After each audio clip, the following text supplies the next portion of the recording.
Seminário Nacional de Precatórios.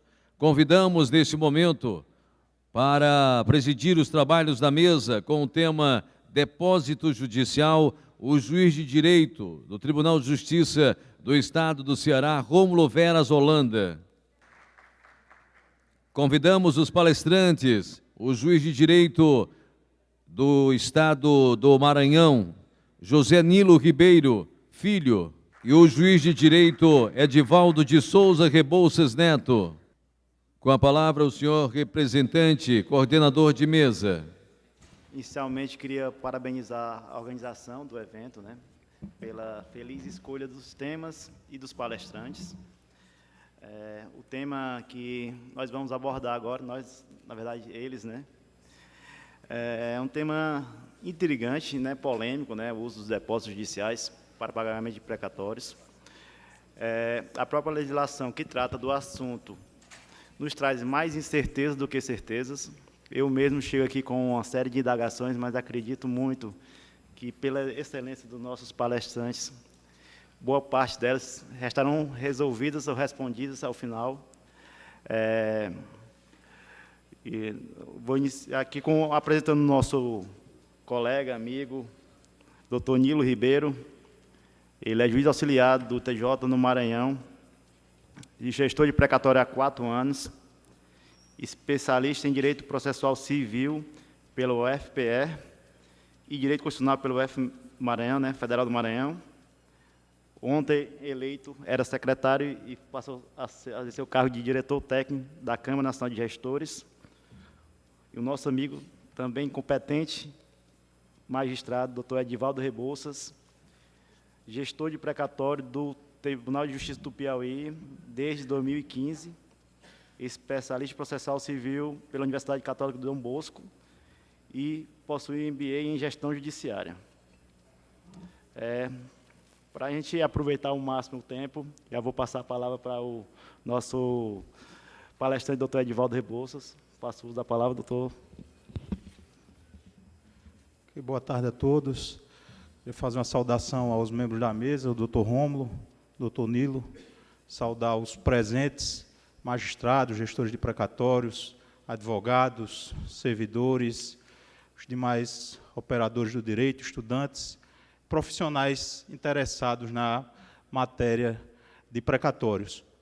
Gostaria também de fazer um agradecimento à organização do evento pelo convite de poder estar aqui sendo um dos expositores.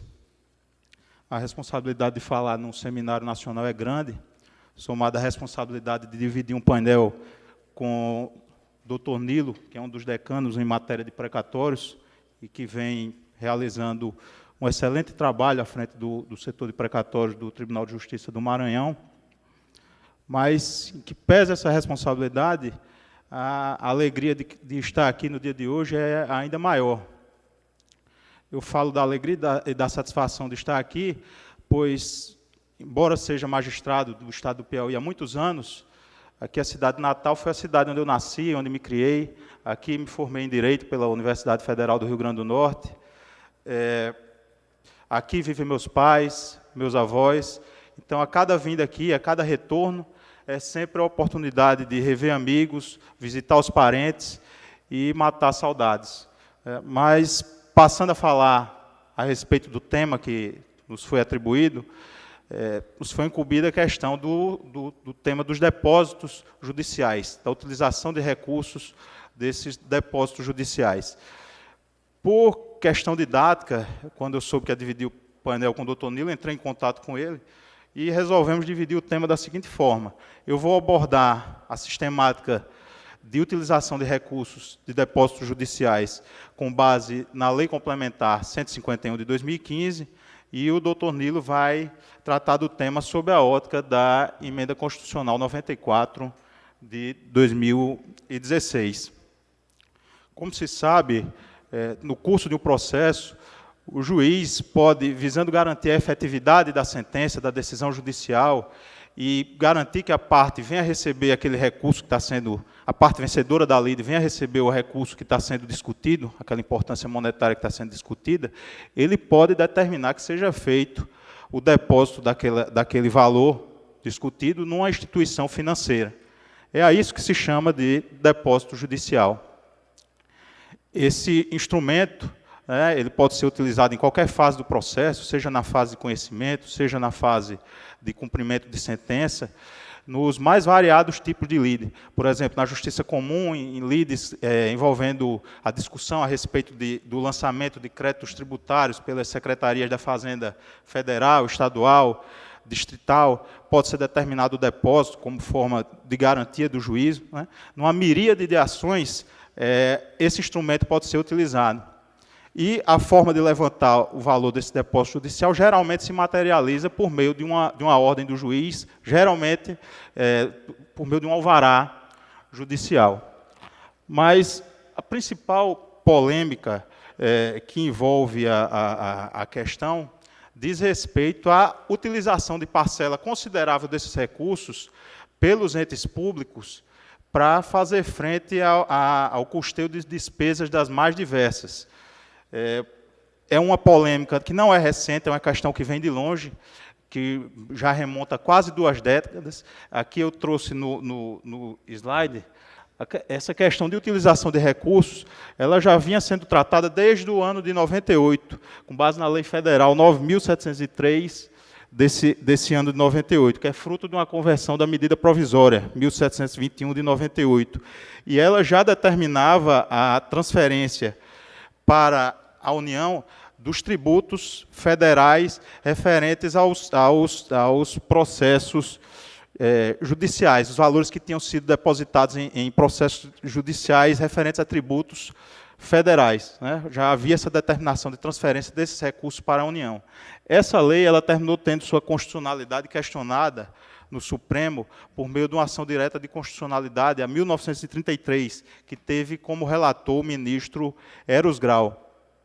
Essa ação direta de inconstitucionalidade terminou sendo julgada improcedente e aos argumentos principais de que não estaria havendo o confisco de valores, pois esse sistema dessa lei já previa a forma de recomposição imediata e integral desses recursos, e também o argumento de que não estaria havendo ofensa à separação dos poderes, pois se considerou, na fundamentação dessa decisão, que a utilização de recursos, o recebimento e a administração dos recursos desses depósitos judiciais, eles não constituiriam matéria de caráter jurisdicional.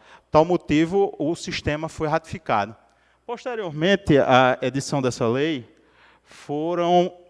no plano nacional, foram editadas 2 leis federais, a 10.819, de 2003, e a 11.429, de 2006. Elas já autorizavam os municípios e os estados a lançarem mão de 70% dos depósitos judiciais de seus tributos, desde que mantivessem um fundo para garantir a satisfação do contribuinte vencedor. Ou seja, aquela lei mais antiga que eu disse, a de 98, ela previa a utilização dos recursos pela União, que ela lançasse mão desses recursos, e essas 2 leis passaram a prever que os municípios e os estados também se utilizassem desses recursos de depósitos judiciais, com a previsão de manutenção de um fundo para garantir a satisfação dos contribuintes vencedores na demanda. Posteriormente, essas leis foram revogadas pela Lei Complementar 151. A Lei Complementar 151 ela tratou do tema de maneira semelhante, de maneira similar, com a diferença principal, que essas leis anteriores, a 10.819 e a 11.429, elas autorizavam os entes a se valerem de recursos dos seus depósitos judiciais tributários.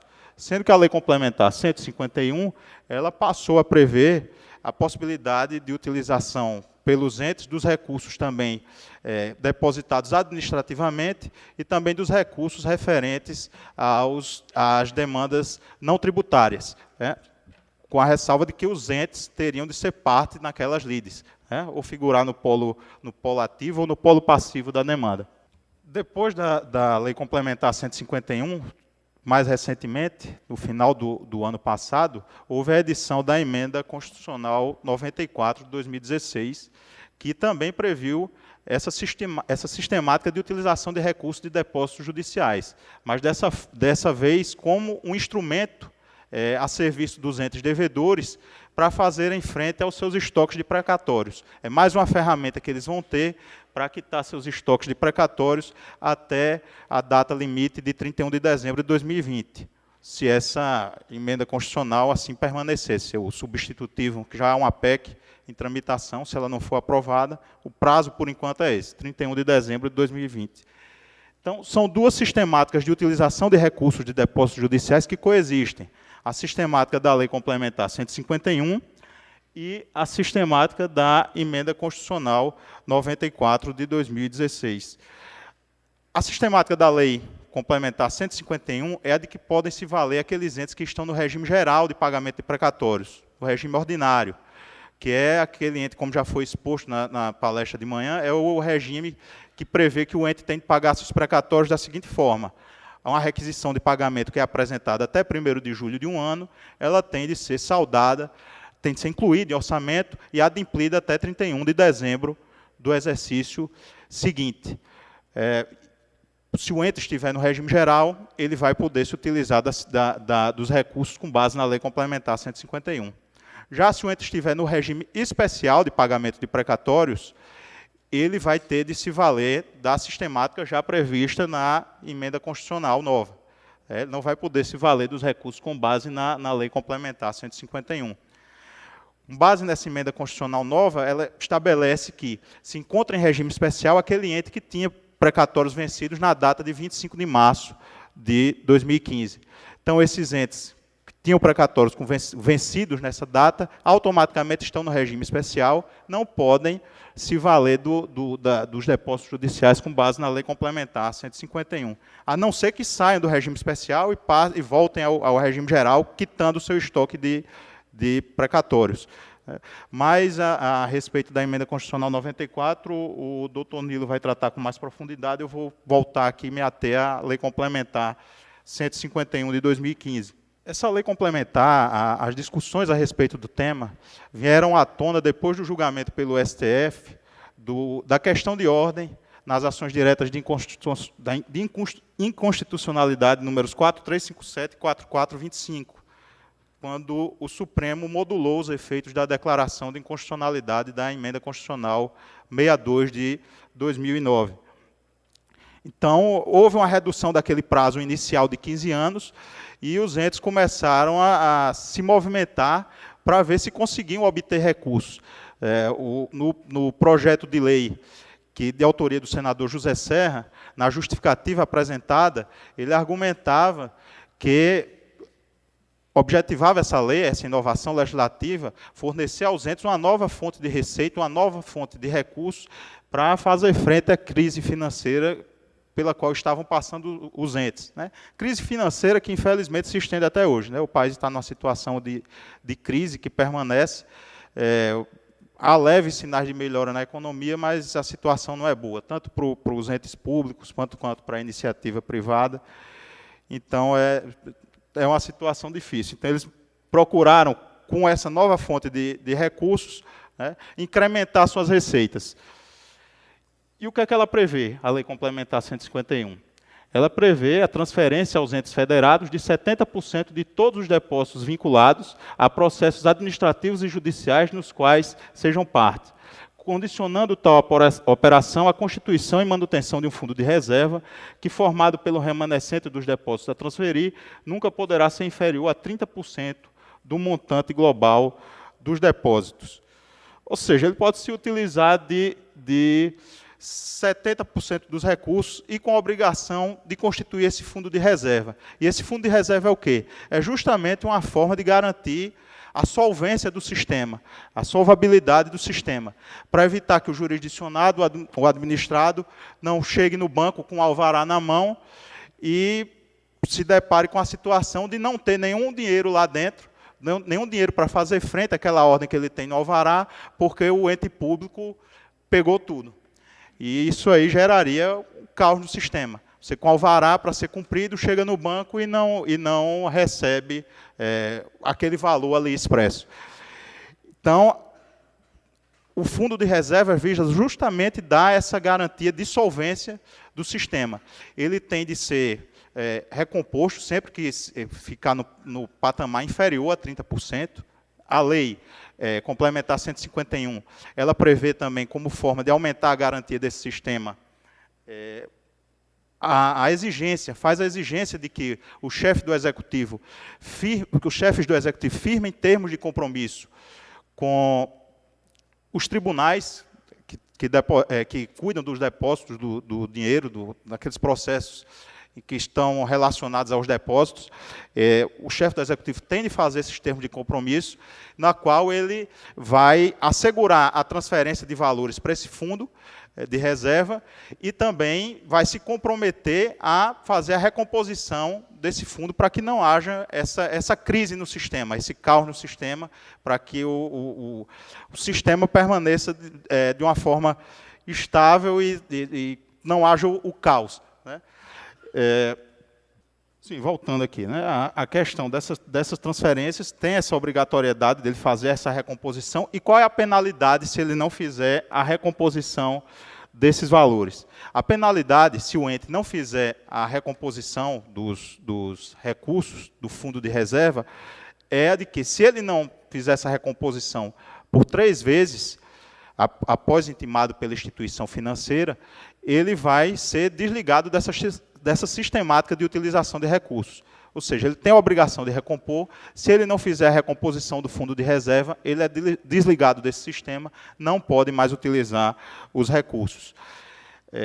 Outra característica marcante dessa lei, que vem ao encontro dos interesses de quem gere os precatórios e daquelas pessoas que têm precatórios a receber, é a vinculação que essa lei complementar fez a destinação das receitas que os entes vão poder se valer com base desses recursos oriundos de depósitos judiciais. O legislador vinculou a utilização dessas receitas. Então, o gestor do executivo ele não vai poder se valer desses recursos dos depósitos judiciais da maneira como bem entender, né, da forma como quiser. O legislador fixou critérios que devem ser obedecidos na utilização desses recursos. Esses critérios eles estão fixados no artigo 7º da Lei Complementar 151, que eu não vou ler aqui porque é extenso, mas, em resumo, o que é que ele diz? Que o valor obtido com esses recursos de depósitos judiciais, que os chefes do Executivo Estadual, Municipal, Distrital lançaram mão, eles têm de ser utilizados prioritariamente no pagamento de precatórios. Ele pode ser utilizado para outra coisa? Pode, desde que aquele ente não tenha precatórios vencidos e, para os precatórios vincendos do exercício, ele tenha feito a previsão orçamentária de valores para fazer aquele pagamento dos precatórios que estão a se vencer no exercício.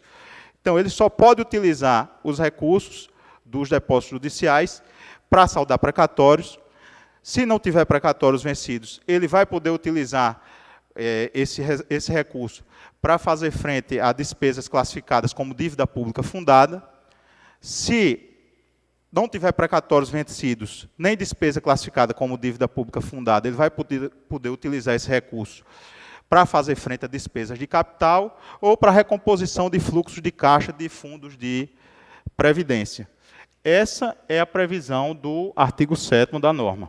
Tendo essa previsão, né, com essa obrigatoriedade de uso vinculado dos recursos, então aí vai surgir a responsabilidade dos gestores dos tribunais de justiça e dos tribunais de justiça, por meio dos seus presidentes, seus departamentos de precatórios, de regulamentarem essa lei de forma que seja garantida a utilização desses recursos atendidas às finalidades da Lei Complementar 151.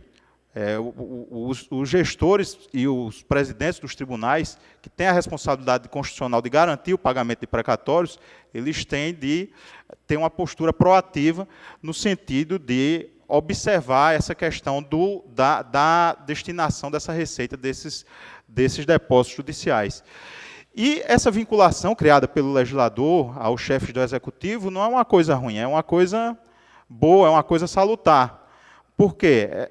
Vai atender os interesses dos entes públicos. De forma direta ou indireta, os interesses dele com essa vinculação de receitas vai ser atendida. Passo a explicar por quê. Em primeiro lugar, se atende o interesse do ente público, porque ele vai ter um relevante aporte de recursos para fazer frente a uma dívida cara, que a dívida de precatório é uma dívida cara, que sofre incidência de juros moratórios e de correção monetária pelo IPCA-E. Então, é uma dívida do valor elevado. E essa questão de você pagar uma dívida de um valor elevado, me faz recordar até um quadro que tinha no Fantástico, há alguns anos atrás, chamado Senhor Dinheiro, que ia um economista na casa das famílias e dando dicas de finanças. E ele, em cada lar, tinha famílias que tinham 2, 3, 4, 5 dívidas, não tinham condições de pagar todas essas dívidas, e qual era a recomendação que ele dava? Pague primeiro a sua dívida mais cara. E, em alguns casos, ele até recomendava que a pessoa fizesse um empréstimo menos oneroso para quitar aquela dívida de um valor mais alto. Se vale para o âmbito da economia doméstica, vale também para o âmbito do setor público, né? Por questão de lógica, você tem de utilizar aqueles recursos que lhes são disponibilizados para fazer frente às despesas que são mais vultosas, mais caras e mais onerosas. Outro aspecto em que se atende o interesse dos entes públicos com essa vinculação de receitas é a questão de que esse dinheiro vai voltar, pelo menos em parte, para os cofres públicos. Por quê? Porque quando se paga um precatório, você injeta dinheiro na economia local. Você injetando dinheiro na economia local, o jurisdicionado, o administrado, ele vai se utilizar de bens, adquirir bens, utilizar de serviços, e tudo isso são atividades que são tributadas pelo ente público. Então, pelo menos uma parte dos valores vai retornar para os cofres públicos e vai haver um incremento da economia. Outro aspecto positivo também, que pode ser destacado, é a questão de propiciar ao jurisdicionado ver a efetividade da jurisdição, ver que aquela sentença judicial está sendo cumprida. E o que gera uma credibilidade, aumenta a credibilidade das instituições. Você vê que aquela sentença que você obteve de maneira favorável, que lhe concedeu um direito, ela foi efetivamente cumprida. Porque quando a pessoa busca a justiça, ela não está procurando, em última análise, uma sentença favorável. Ela quer aquele bem da vida que ela está perseguindo. Ela não quer ter um precatório, ela quer o valor materializado naquele precatório. Então, o objetivo de qualquer pessoa, quando entra no judiciário, é obter aquilo, no caso de uma condenação que condenou a fazenda pública a pagar determinada quantia de dinheiro, ela quer ver o dinheiro na sua conta, ela quer ver o dinheiro na mão.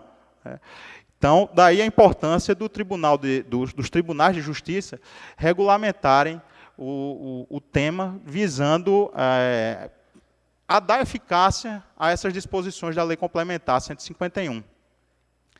Ocorre que a Lei Complementar 151, ela previu a possibilidade dos entes federados editarem legislação para estabelecerem regras e procedimentos para a execução do disposto na Lei Complementar. É o que está previsto no artigo 11, que fala do Poder Executivo de cada ente federado estabelecerá regras e procedimentos para a execução do disposto nesta Lei Complementar. Terminou que os estados deram uma interpretação até mais abrangente, porque é óbvio que a regulamentação dos entes deveria seguir as balizas da lei nacional. Mas muitos entes federados editaram leis que, inclusive, elas divergem das disposições constantes da Lei Complementar 151. Alguns exemplos de leis estaduais editadas, eu expus aqui, a Lei 21.720, de 2015, Minas Gerais, a Lei Complementar 42, de 2015, da Bahia, Lei Complementar 131, de 2015, da Paraíba, Lei Complementar 264, de 2015, de Sergipe, e a Lei 6.704, de 2015, com nova redação dada pela Lei 6.874, de 2016, do Estado do Piauí. Outros entes editaram leis semelhantes que desatendem ao que era fixado pela Lei Complementar 151.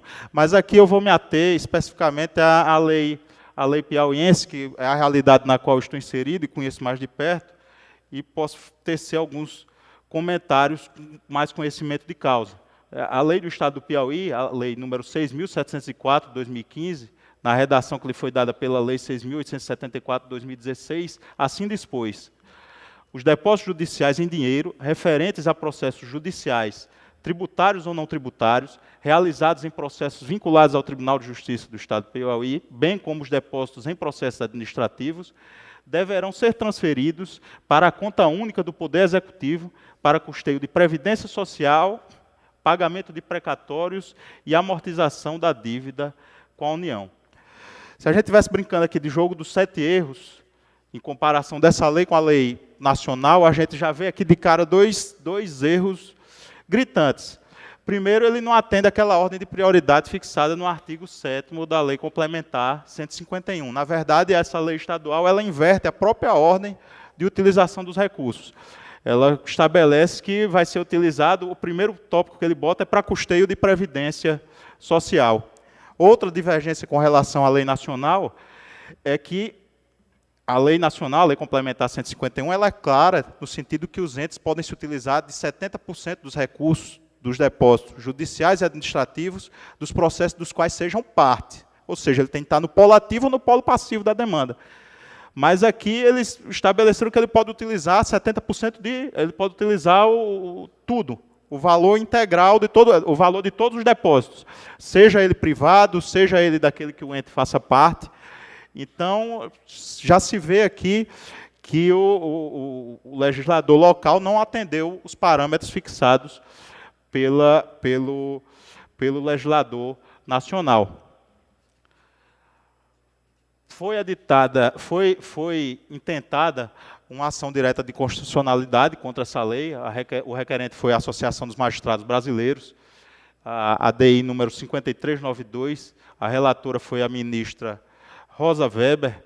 E, a exemplo de outras liminares concedidas nas ADI 5353 de Minas Gerais, na ADI 5365 da Paraíba, na ADI 5409 da Bahia, que também atacaram leis estaduais, a ministra relatora, considerando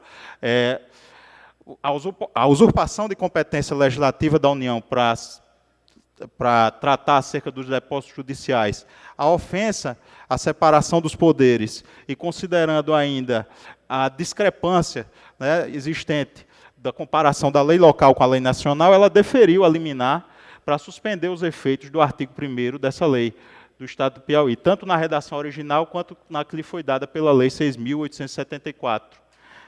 Ela ainda se encontra suspensa, a eficácia desses artigos, o mérito da lide ainda não foi julgado.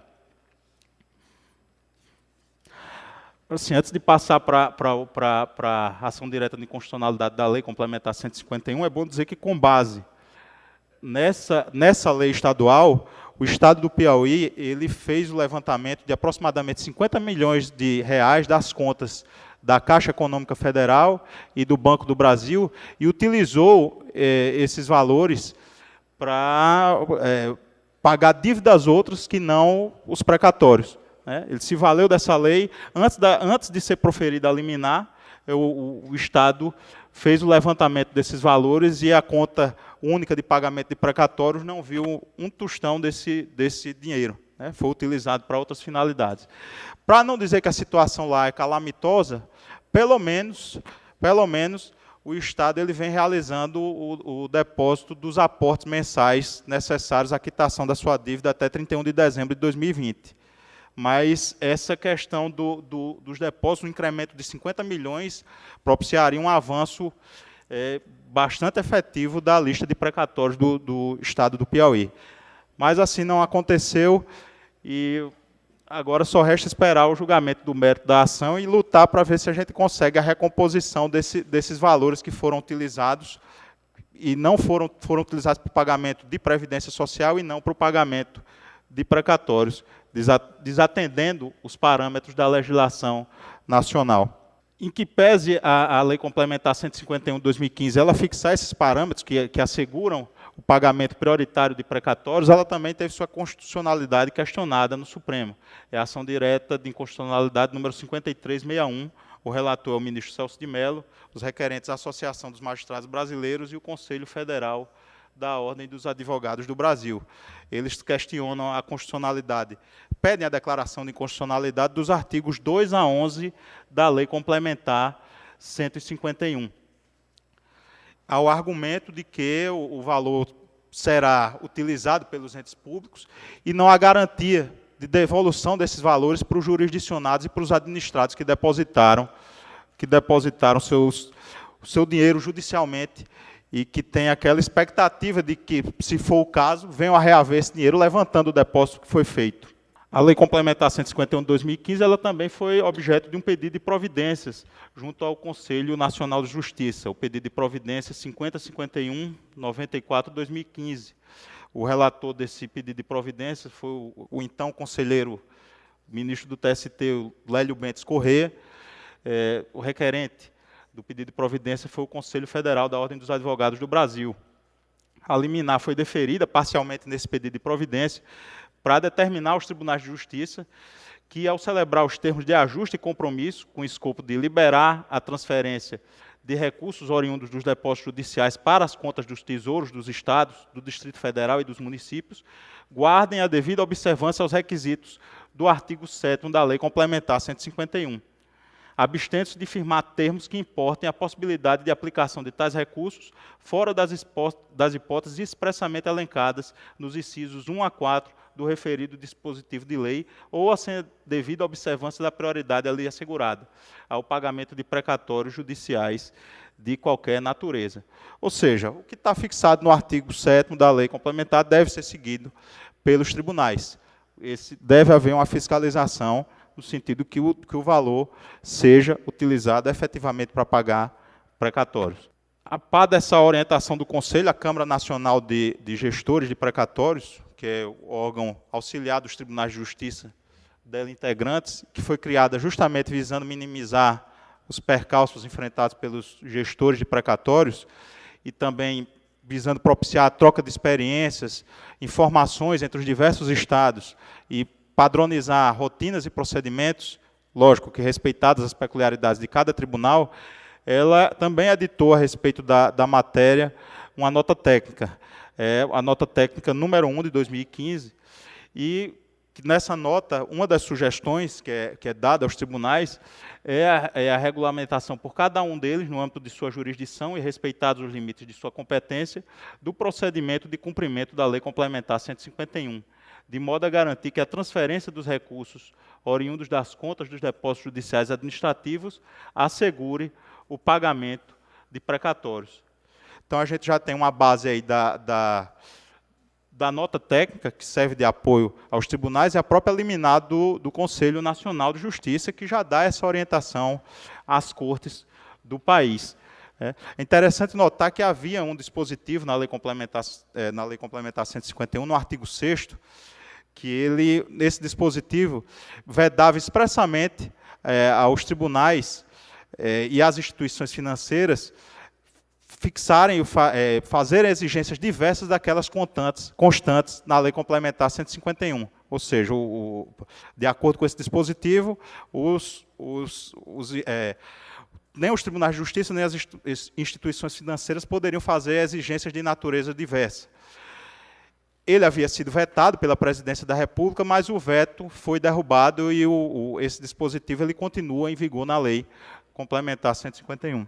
Então, é o seguinte, a gente tem essa orientação da Lei Complementar, do pedido de providência e a orientação da nota técnica, e em que pese essa disposição constante da Lei Complementar 151, a disposição do artigo 6º, que diz que os tribunais não vão poder fazer exigências diversas por os entes públicos,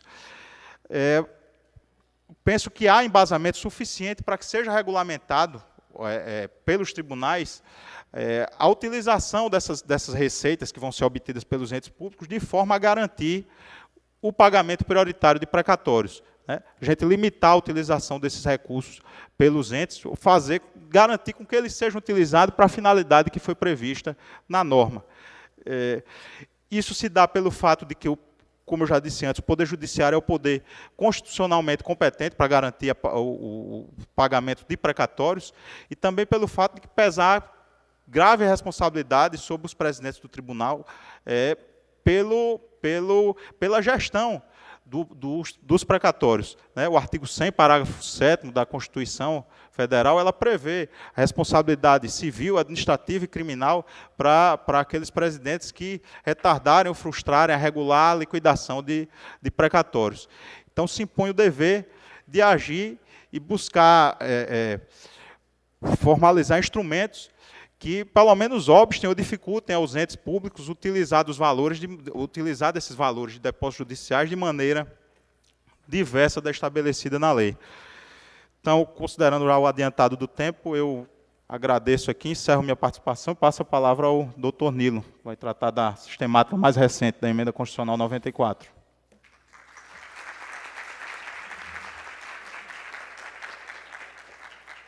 Senhoras e senhores, boa tarde. Eu cumprimento inicialmente a mesa, os integrantes da mesa, doutor Rômulo e doutor Edivaldo, colegas gestores de precatórios. É uma honra para mim participar desse seminário, deste evento, né? E especialmente dividir o painel sobre depósitos judiciais com o meu amigo Edivaldo, competentíssimo colega, gestor de precatórios do Tribunal de Justiça do Piauí. Eu agradeço, portanto, o convite e parabenizo o Tribunal de Justiça do Rio Grande do Norte pela iniciativa desse seminário. Se trata de um tema, como já dito aqui, complexo, um tema que tem muito poucas fontes de pesquisa, doutrina escassa, e que, apesar de toda a sua relevância, não é fácil a gente encontrar material para se aprofundar sobre essa questão.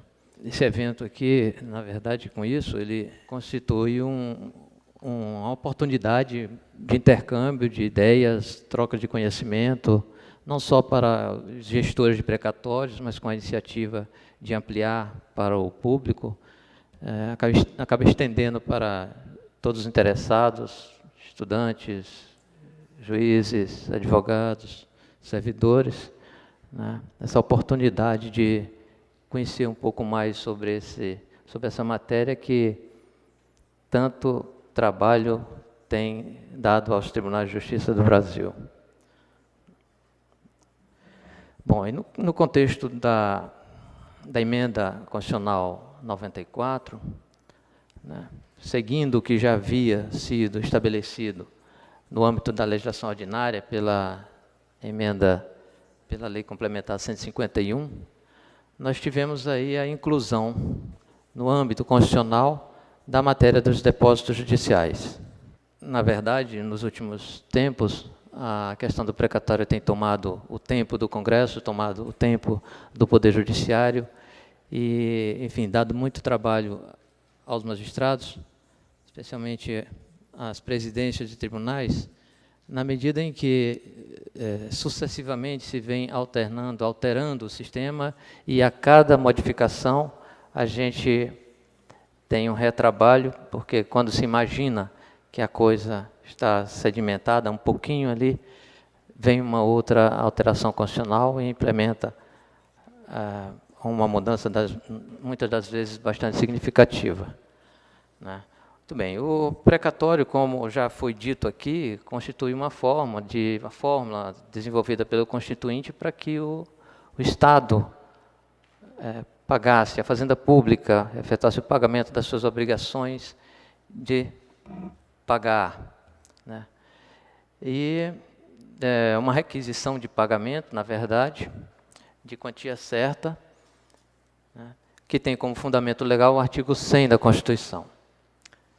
Pois bem, inicialmente instituído no artigo 100, o regime ordinário de pagamento de precatórios, com a inadimplência dos entes estatais, devido naturalmente tanto a uma falta de boa vontade de pagamento, como dito pela colega Silvia,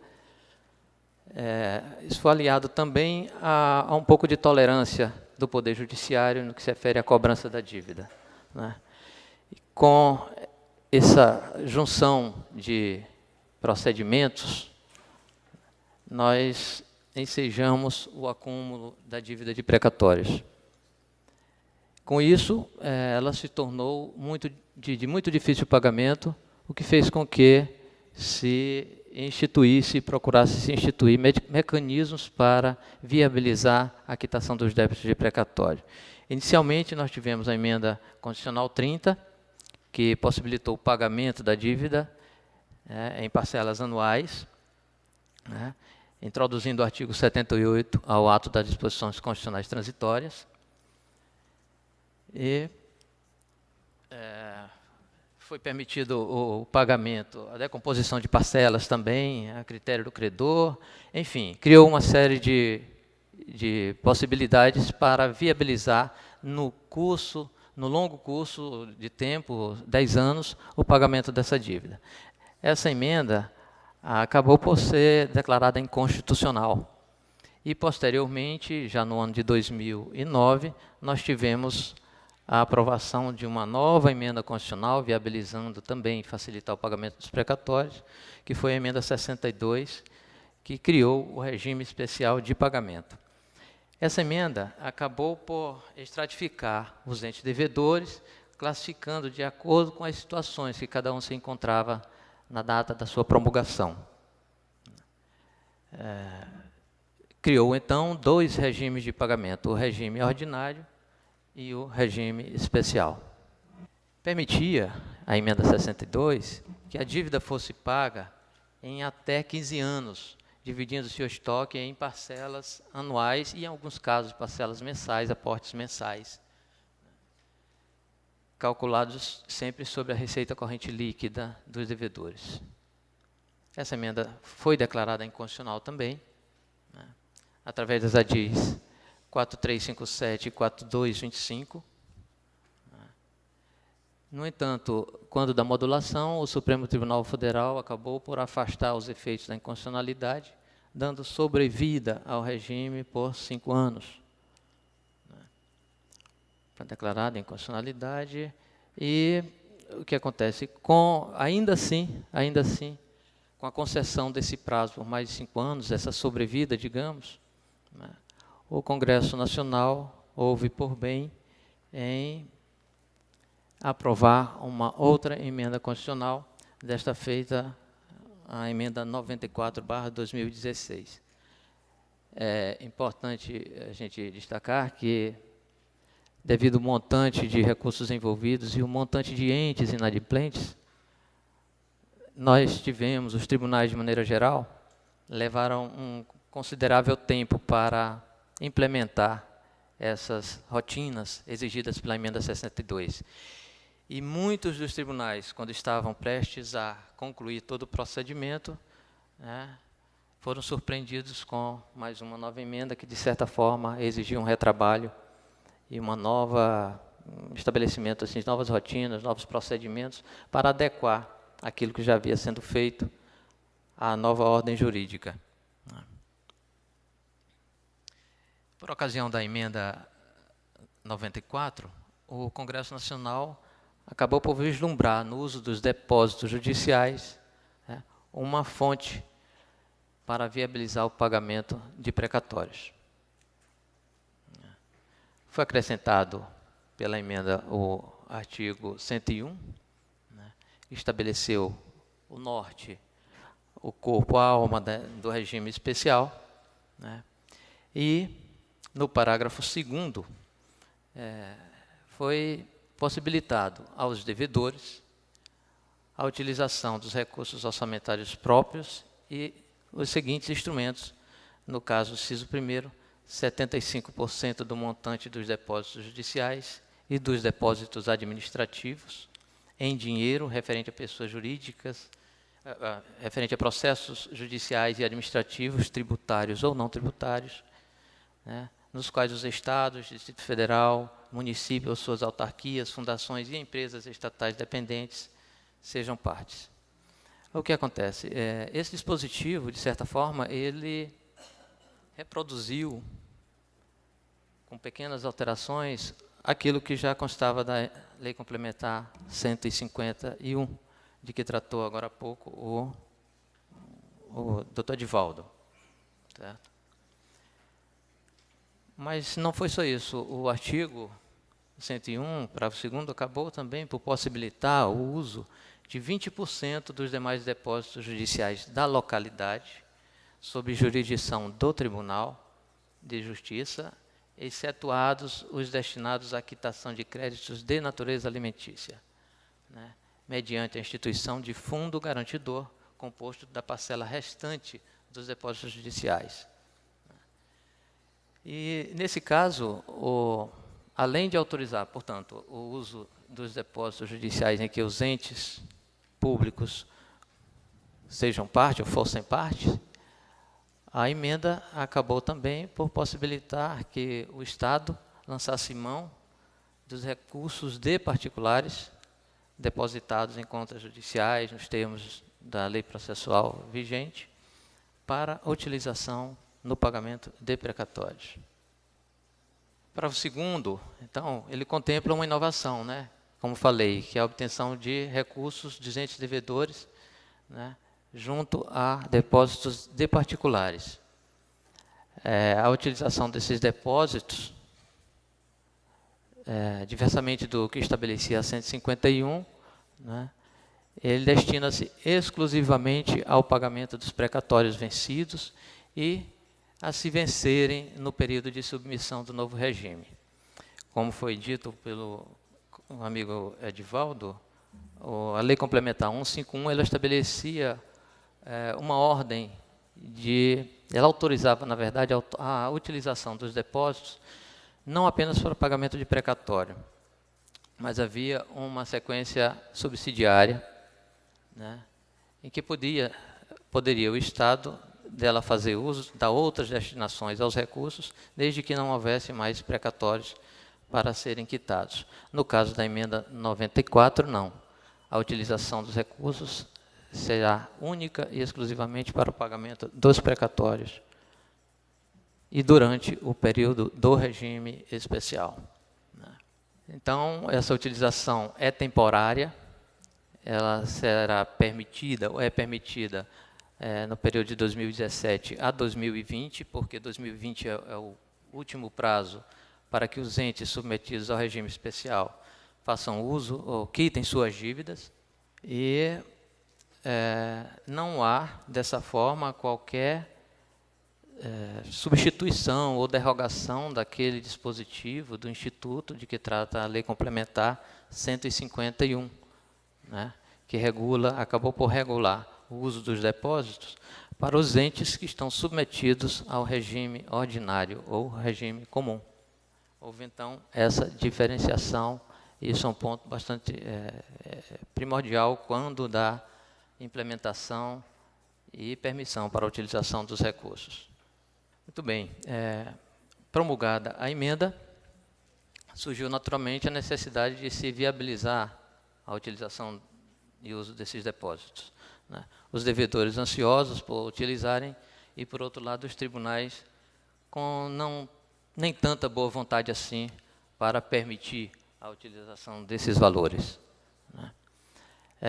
Os tribunais recorreram ao CNJ, pretendiam, né, que fosse acolhido o pedido para abstenção do uso dos depósitos judiciais no que se refere aos depósitos privados, né, mas a relatora Daldice Santana, proferindo decisão, não acolheu o pedido, né, e, na decisão, sustentou que a regra não seria autoaplicável.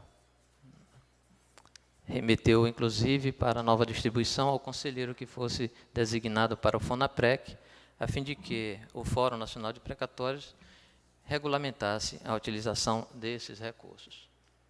Inexiste, porém, isso foi um entendimento da Câmara Nacional de Gestores, impedimento para que a falta desses recursos viesse os entes públicos a se utilizarem dos depósitos judiciais. Os tribunais deveriam, portanto, editar normas administrativas, né, para dar efetividade a esse comando. Questão da regulamentação das normas estabelecidas pela emenda e a instituição do fundo de reserva é que consistia um fator fundamental para que esses depósitos pudessem ser utilizados. O que acontece é que a emenda constitucional, ela acabou por ser omissa no que se refere à existência de um fundo garantidor em relação ao inciso 1º, a utilização dos depósitos judiciais referentes aos processos em que o Estado fosse parte. Fez referência tão somente ao inciso 2º, que tratava da utilização dos depósitos judiciais privados. No entanto, o entendimento entre os tribunais de justiça e, posteriormente, até mesmo na medida cautelar que nós vamos tratar daqui a pouquinho, acabou por se firmar no sentido de que seria necessário, indispensável, na verdade, a instituição de fundo garantidor. A questão importante aí diz respeito à utilização desses 20% dos depósitos judiciais da localidade sob o respectivo Tribunal de Justiça, excetuados os destinados à quitação de precatório.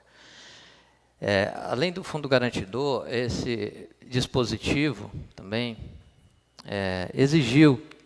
passou a exigir que se houvesse um destaque com relação aos depósitos alimentares e os não alimentares. E dentre os 20% disponíveis para utilização e pagamento dos precatórios, ainda criou a possibilidade de serem utilizados 50% pelo ente estatal e 50% pelos municípios na localidade. Compreendeu-se, então, que localidade se referia à comarca, mas, sem dúvida, houve uma grande dificuldade, e existe uma grande dificuldade em se definir os critérios para a distribuição desses recursos e até mesmo para a instituição do fundo garantidor, de modo que hoje o que se tem e onde se está sendo utilizado, se está utilizando esses valores, então somente os estados que estão fazendo valer dos recursos dos depósitos privados e não os municípios. Provavelmente isso vai ser resolvido na proposta de futura emenda que já está correndo no Congresso, para o fim de viabilizar essa utilização. Com essa permissão do poder constituinte derivado aí para que se utilizasse os recursos privados, né? Como disse, não houve um esclarecimento sobre a questão da forma como se deveria dividir para os municípios, né? E isso, sem dúvida nenhuma, criou uma dificuldade a mais, além daquela consistente na separação dos valores. Muito bem. Tratando-se de uma medida temporária, no uso dos depósitos judiciais, né, para o pagamento de precatório, isso requeriu o estabelecimento de prazos para o encerramento e devolução dos valores. Nessas regulamentações a ser baixadas pelos tribunais, naturalmente que há de haver um estabelecimento de prazos para que esses recursos sejam utilizados, devolvidos, né? Diferentemente do uso permitido pela emenda 151, o regramento próprio para aqueles entes que estão no regime especial, né? O uso dos precatórios foi previsto exclusivamente para os entes que se encontrassem no regime especial e durante o prazo de vigência do regime, não se podendo aplicá-lo os recursos para o uso em qualquer outra atividade. Encerrado esse prazo, encerrado o prazo do regime especial, a restituição dos valores, com base na emenda 94 de 2016, deve ocorrer imediatamente, com a reposição dos valores utilizados, no final do ano de 2020, havendo o imediato congelamento do fundo garantidor. E não deve o prazo de devolução, se não imediato, ultrapassar o número de exercícios de utilização, ou seja, no máximo 4 anos. Essa é uma interpretação que ela não consta da emenda, mas que acabou por ser debatida e até adotada no âmbito das discussões da Câmara Nacional de Gestores de Precatórios.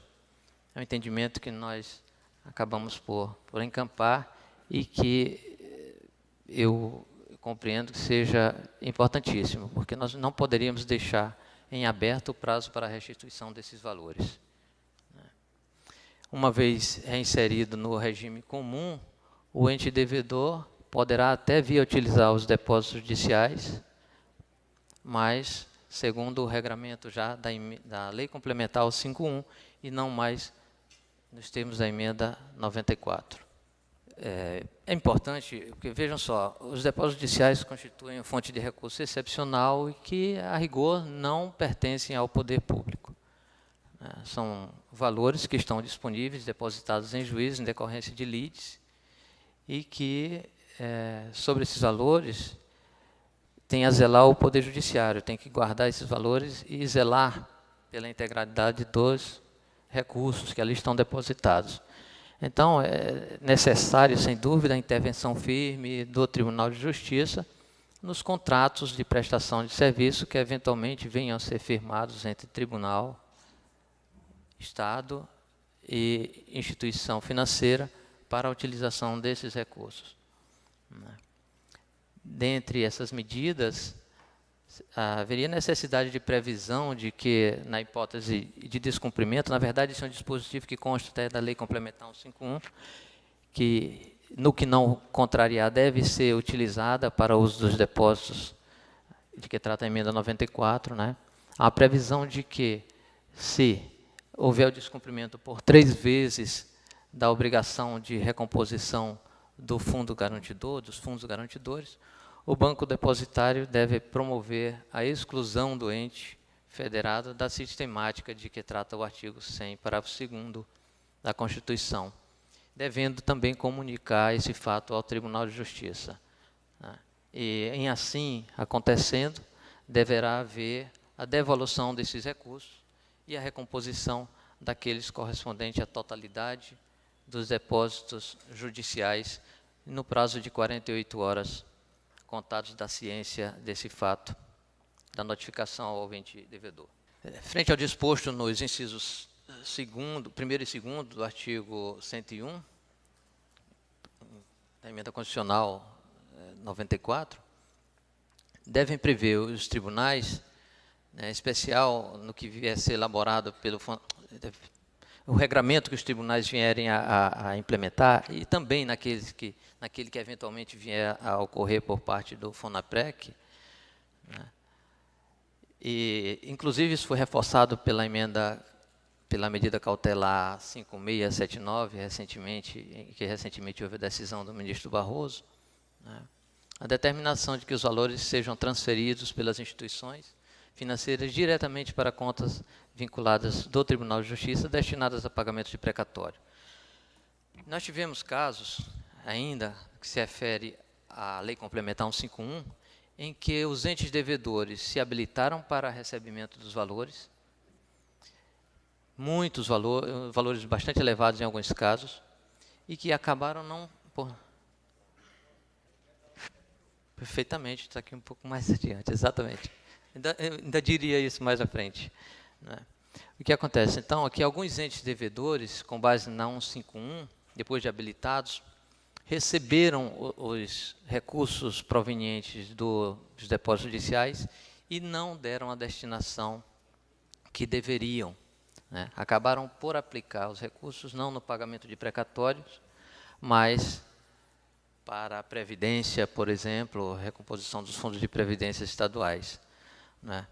Nesse caso aqui, o entendimento da Câmara, conforme lembrou nossa eminência, doutor Eduardo, decano, né, depois do desembargador Pedro Calbi, na verdade, a necessidade, sim, de que os valores sejam transferidos diretamente para a conta de precatórios, contas especiais administradas pelos tribunais, exatamente para prevenir, para evitar que isso venha de fato a acontecer, porque uma vez utilizado para outra finalidade, é muito difícil se obter esses recursos de volta. Isso, temos o exemplo de São Paulo, né, desembargador, que recebeu, se não me engano, 1 bilhão e 400 milhões no primeiro ano de vigência de utilização. Exatamente. E não aplicou no pagamento de precatório nenhum tostão disso aí. Nada mais. Nos termos da Lei 151, a existência de casos de requerimento pelo devedor de que houve muitos casos de requerimento por parte do devedor que esses recursos fossem, se eles transitassem pela conta do Tesouro, segundo alegavam, para fins contábeis, né? E isso, em muitos casos, também acabou sendo admitido pelos tribunais estaduais, né? No entanto, na eventualidade disso acontecer, seria pertinente que isso também foi um entendimento da Câmara Nacional, de que houvesse no convênio, no contrato firmado entre a instituição financeira, o ente devedor e a interveniência do tribunal, né, um comprometimento, a autorização do ente público e o comprometimento pessoal do chefe do executivo para que esses valores, caso não fossem dados à destinação específica, eles pudessem ser objeto de sequestro por parte dos tribunais para reposição desses valores. E também esses valores deveriam ser transferidos no prazo não superior a 48 horas para a conta do regime especial. Eles poderiam até transitar pela conta do Tesouro para fins contábeis, mas num prazo não superior a 48 horas deveriam retornar ou ser direcionados para a conta do regime especial. Com o julgamento da emenda, com a emenda 94, né, e a análise da ADI promovida e que teve como relator o ministro Barroso, essa possibilidade, inclusive, restou afastada, porque foi determinado na decisão liminar, que esses valores deveriam passar necessariamente pelas contas do regime, diretamente para o Tribunal de Justiça. A questão que eu já falei, aqui nós temos que, embora o inciso silenciasse sobre a existência de um fundo garantidor, o inciso 1º, houvesse a referência apenas ao inciso 2º, mas, na verdade, é imprescindível que esse fundo garanta tanto a utilização dos depósitos do inciso 1º quanto do inciso 2º. No que se refere aos entes que se utilizaram dos valores oriundos de depósitos judiciais amparados em leis locais, a gente tem que ressaltar que, durante esse período aí, alguns estados acabaram por editar normas em que autorizavam o uso dos depósitos judiciais, inclusive em valores superiores aos limites estabelecidos na Lei Complementar 151 e na Emenda Constitucional 94. Né? Nesse caso, a utilização dos recursos deve ficar condicionada à reposição do fundo de reserva, readequando-os aos limites constitucionais. É um caso, inclusive, do Estado do Piauí. Não é isso, doutor Edvaldo? Chegamos aqui à emenda, ou melhor dizendo, a medida cautelar de 5679, que foi ajuizada pelo Ministério Público em face da emenda 94, especialmente no que se refere à utilização dos depósitos judiciais. Alegou o Ministério Público que a emenda violaria alguns dispositivos constitucionais, afrontaria a divisão de funções, né, ofensa a direito individual de propriedade em decorrência do uso dos depósitos de particulares, né, violação do direito fundamental de acesso à justiça, do devido processo legal, substantivo, a duração razoável do processo e até mesmo a questão da separação dos poderes. Alguns estados, depois de intimados pelo ministro Barroso, se manifestaram e defenderam a emenda, sim. Alegaram que, por meio das emendas 30 e 69, o Congresso já tinha tentado viabilizar, solucionar a questão dos precatórios. Depois de declaradas inconstitucionais, o próprio Supremo teria modulado os efeitos. E, atendendo aos termos da modulação, essa emenda 94 constituiria uma resposta do Poder Constituinte derivado à provocação do Supremo, e, nessa circunstância, o Congresso acabou por vislumbrar nos depósitos judiciais a solução para o problema da quitação dos precatórios. A Associação dos Advogados de São Paulo também ingressou no feito e apresentou tese contrária a essa pretensão. A liminar foi indeferida pelo ministro. Ele afirmou que a emenda possibilitou a utilização apenas provisoriamente dos depósitos judiciais, deu destinação específica, né, determinou que a parcela remanescente comporia o fundo garantidor, né, criando mecanismos para garantir o levantamento desses recursos, e que o fundo de 25%, exatamente, que garantiria a utilização dos valores pelos entes, não comprometeria a solvabilidade do sistema, disse o ministro. Por isso, considerando essas circunstâncias, ele acabou por se fundamentar também, afirmar que a plausibilidade do direito necessário para a concessão da liminar não estaria presente. Afirmou que a emenda constitucional teria uma legitimidade democrática qualificada pelo quórum elevado também na sua aprovação, e que nessas circunstâncias apenas a alegação de que o sistema poderia vir a ruir com a utilização dos depósitos, sem que efetivamente demonstrado esse perigo, ele acabou por negar a liminar.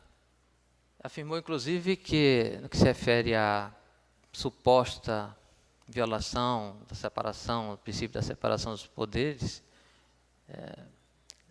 a própria circunstância de que os tribunais fossem os gestores dessa sistemática fulminaria essa tese, né? Os débitos decorrentes das decisões judiciais transitadas e julgados seriam efetivamente pagos, honrados, né, fazendo com que cessasse a situação de calote há muito que vem prevalecendo. E ao concluir pelo indeferimento da liminar, o ministro acabou por estabelecer condições para a utilização dos depósitos, condições essas com efeitos vinculantes e gerais.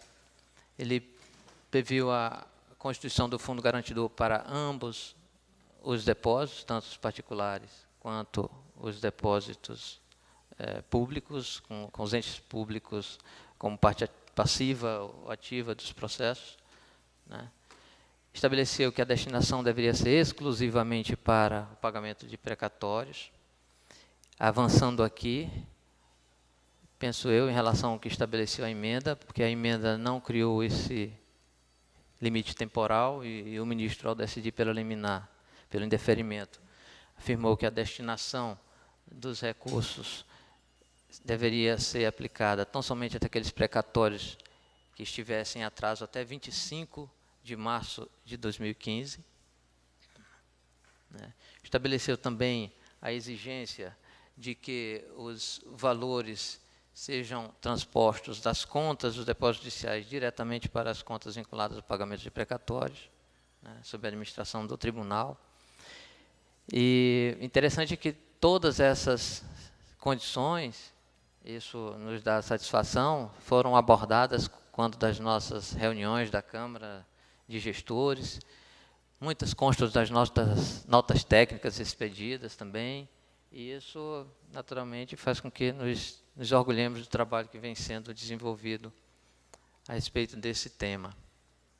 Registrei aqui, já me antecipei quanto a essa questão que surgiu a partir da decisão liminar, em que houve o estabelecimento de um tempo para a utilização dos precatórios. Sobre isso, há de se registrar que nós temos já embargos de declaração, deverão ser apreciados pelo ministro, quando se está questionando exatamente essa circunstância de limitação, que não deixa de ser, para os entes devedores, uma dificuldade a mais, porque nos termos aqui estabelecidos, somente os precatórios que se vencerem ou tiverem vencido até o final de 2014 poderão ser pagos, quitados, mediante a utilização dos depósitos judiciais. Eu trago aqui também algumas questões de ordem prática relacionadas à utilização dos depósitos. E uma delas, a primeira que tem que ser observada, é exatamente a identificação daquilo que embora sendo depósito judicial, deve ser utilizado para pagamentos precatórios. Então, para os fins de pagamento previstos no artigo 101, estão excluídos os seguintes depósitos judiciais: os destinados ao pagamento devidos pela Fazenda Pública classificados como precatórios ou requisição de pequeno valor. Nós temos valores depositados, diariamente são bloqueados ou depositados recursos pelos entes para pagamento de RPVs e também precatórios. Esses recursos, naturalmente, estão de fora do montante a ser considerado. Os depósitos existentes nas contas específicas do regime especial, naturalmente. Também estão excluídos os depósitos realizados à ordem de outro tribunal, que não os tribunais de justiça. Os depósitos de particulares destinados à quitação de créditos de natureza alimentícia, isso está expresso na emenda. E também, na verdade, fica um equívoco aqui na redação, são excluídos os depósitos judiciais vinculados às entidades da administração indireta não dependente. Outras questões de ordem prática diz respeito à utilização dos recursos deverá ser regulamentada por parte do Conselho Nacional de Justiça, como afirmado no pedido de providência, e subsidiariamente caberá aos tribunais fazer essa normatização, providenciá-la. Enquanto, no momento em que o Conselho expedir sua regulamentação, naturalmente que no que conflitar com os tribunais, essas normas estaduais deverão ser readequadas.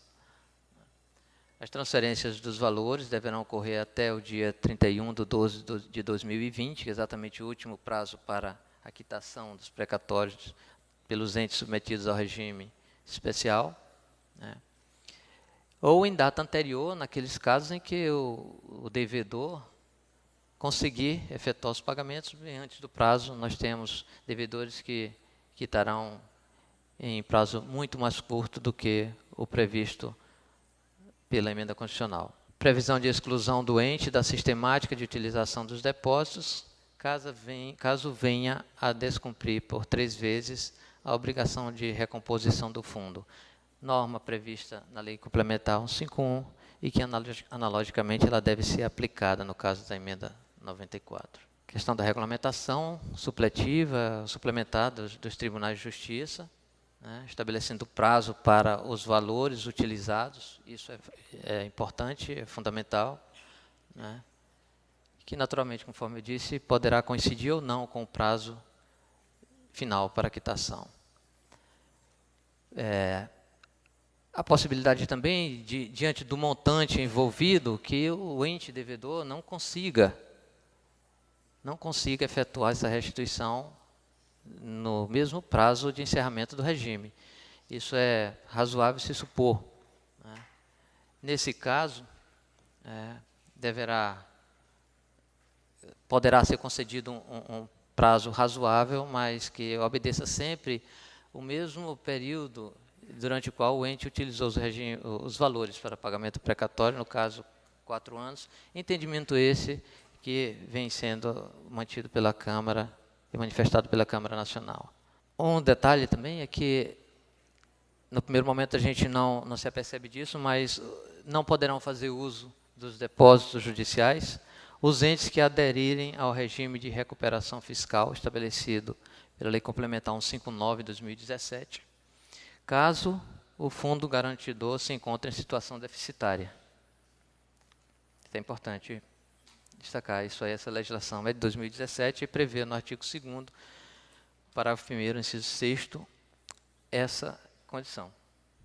É a lei que criou, que possibilitou o refis, de refinanciamento da dívida pública. Com relação aos entes que se utilizavam dos depósitos judiciais com base na 151 e que optaram por se valer dos recursos com base na 94, deve ser providenciar a suspensão do repasse com relação a 151, enquanto vigia o regime especial, enquanto submetido ao regime especial da 94. E isso decorre, essa providência, até mesmo sobre a questão, em virtude da questão da transferência de recursos, que, como eu disse, Em alguns casos, passava pela conta do Tesouro e, no caso da emenda 94, ela deverá passar diretamente para a conta gerida pelo tribunal.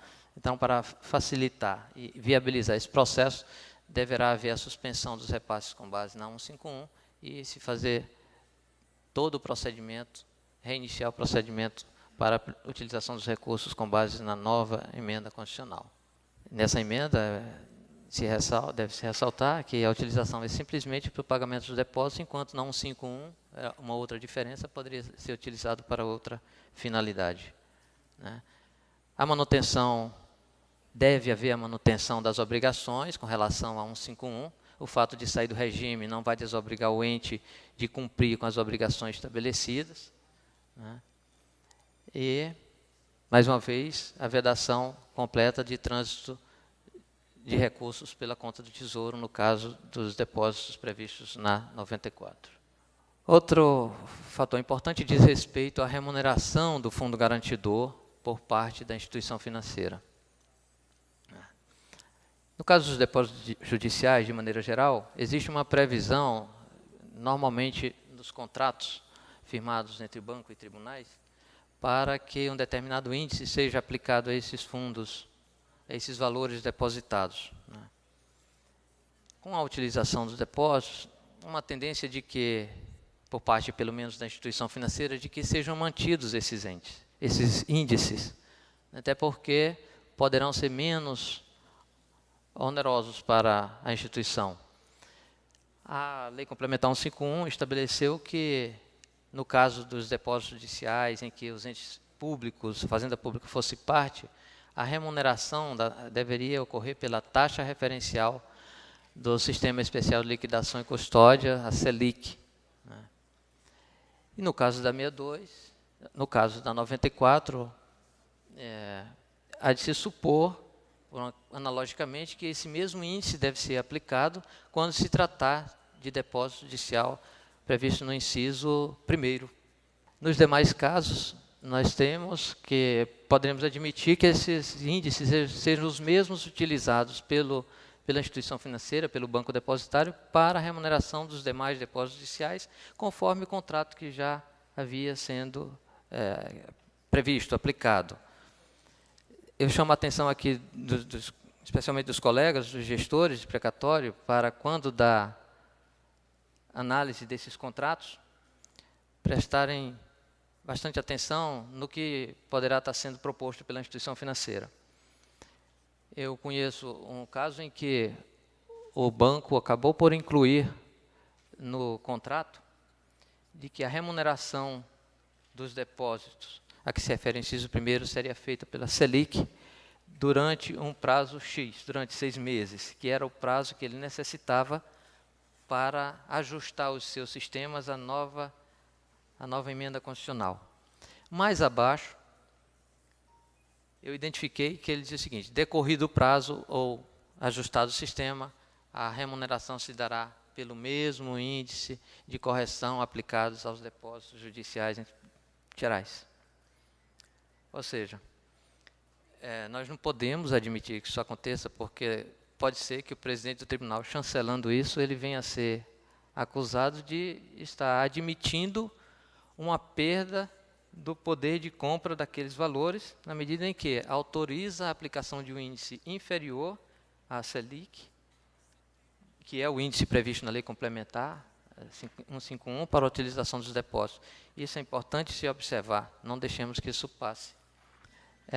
Só ressaltar que a Lei Complementar permanece em vigor, né, sendo as disposições aplicáveis apenas ao regime geral, aos entes que estejam no regime geral, o comum para o pagamento de precatórios. E os entes que estão submetidos ao regime especial da emenda 94, né, anteriormente se habilitaram nos termos da 51, eles não mais poderão receber valores no mesmo procedimento, devendo que se readequar às novas regras e sendo necessário uma nova habilitação. Eu teria ainda algumas outras coisas aqui para falar, mas eu acho que já tomei muito tempo dos senhores e quero agradecer a paciência de todos e espero de alguma forma aí ter contribuído para o o bom andamento aqui do nosso seminário. Muito obrigado, senhores, desculpando qualquer coisa.